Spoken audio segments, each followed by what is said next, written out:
Waimakariri Braves were bound to deliver some adventurous racing action for the final day of competition. John Derry's lead wasn't enough he could relax, but he didn't take chances, staying main channel wherever possible.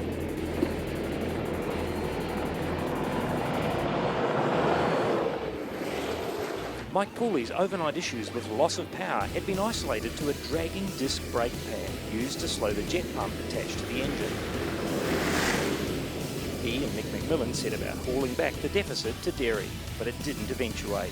At the top, the disc itself was found to be warped, so it was promptly discarded for the downstream leg. Cameron Moore's run was faultless, but for the second time this marathon, he and Adam Wilton had issues at the finish line. We crossed the finish line at the top. I lifted off the gas and the engine just made a hell of a noise, big racket, and I thought the engine was blown. I thought we were gone. So I switched the ignition off and we hit the bank and coasted up and right beside the tow vehicle. And like I say, I thought the engine was blown, but on further investigation we found that the big hunk of metal that forms a false floor inside the jet unit intake had broken off and got jammed in the jet unit. While Roger Preston was out of overall contention, the fight for third in unlimited class was on. Cameron Moore was within striking distance, but it needed some ballsy driving and Preston dished it up. Craig Robinson has been piloting the radioactive CX boat quietly and consistently all week. Maybe not the quickest, but starting and finishing every leg.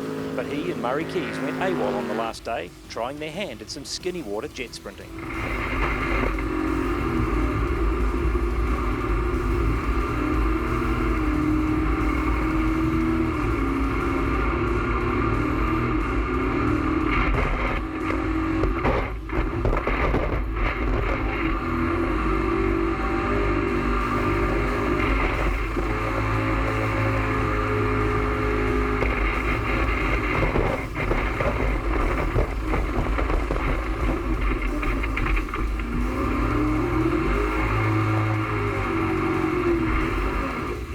Not ideal, but full marks for effort and distance travelled.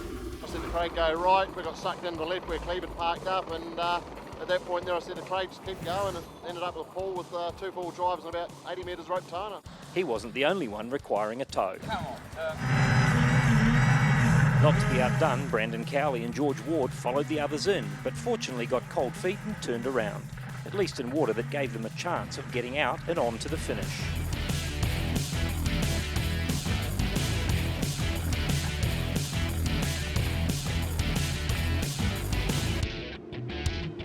The boys in Deals Racing were back with a borrowed engine after theirs had expired 2 days ago. They closed in and passed slower boats regardless of class and were quickest of FX to the top. We find this river pretty hard. It's just on the Rakai, but we're pretty good on the Rakai. But this river here, it's more coming down we find it hard. Coming up we're going slow enough to find outs, but coming down we'll be jumping shingle, I'd say. Riley Smith again cleaned up the competition on the downstream leg. This time, as well as his own class, he beat 2 from CX class and all of A class, although beating Justin Hill was not all his own doing.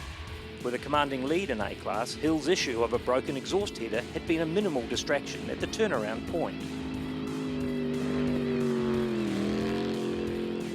He would soon be on fire, heading downstream, sadly, quite literally. Yeah. Navigator smacked me on the shoulder and the flames were coming through the seat and under the front of the boat, and it died, and luckily it just stayed upright away when it crashed onto the dry. And yeah, we jumped out as quick as we could, got the fire extinguishers out, but by the time we got out of the boat it was just too far gone, so quickly puts us out for the afternoon anyway. Despite the light-hearted comment, this event left a sombre mood in the small racing fraternity. But the Aftershock racing team has already threatened a second Aftershock is coming.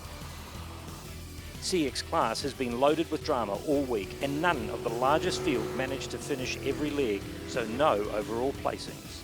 But Jason Young was definitely the fastest of the class of 2018.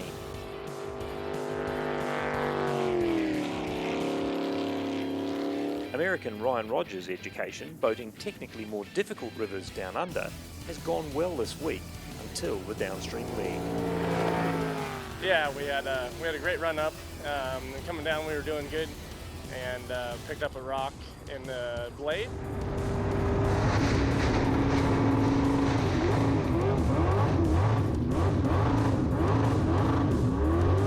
once we got rid of that, and then we were ethered up just a touch and maybe came into a chicane a little too hot and spun it out and went aground.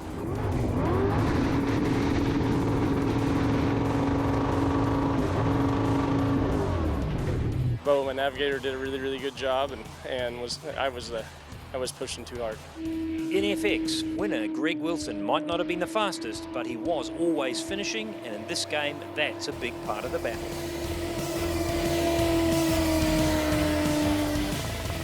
Up front, the battle was raging. Mike Pooley had given up the fight for first, his gas turbine not playing ball, and John Derry just too strong for him on this occasion. So he settled in to follow the leader. Roger Preston had other plans and wanted to displace Cameron Moore for third.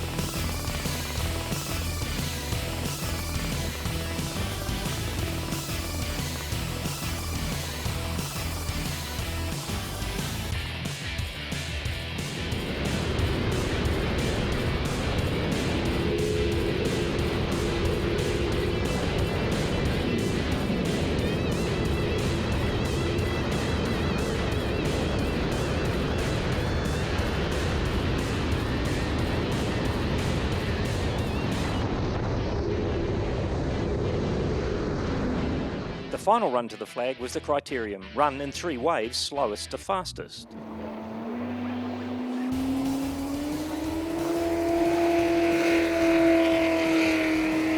Chris Campbell waited all week to step out of line, running wide on the top buoy and collecting the willows.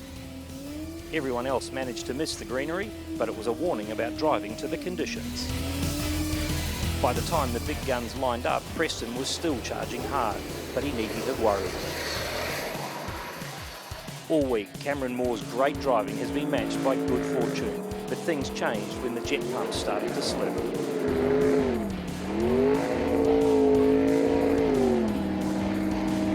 The crew struggled to make the 5 laps, stopping and starting and eventually missing their cut-off by just 11 seconds. Gone a well-deserved NZ3 title.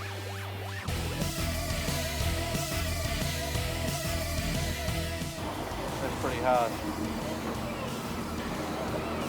Don't know what's wrong. Grill's loose, the propeller hasn't got the keyway, something.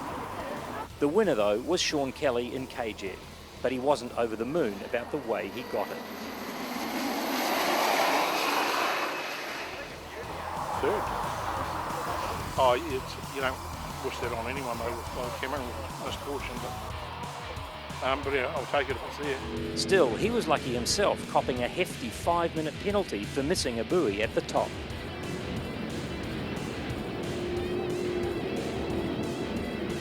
Fortunately, the gap back to Rob Pooley in Silverback was enough, so he claimed the bottom step of the podium.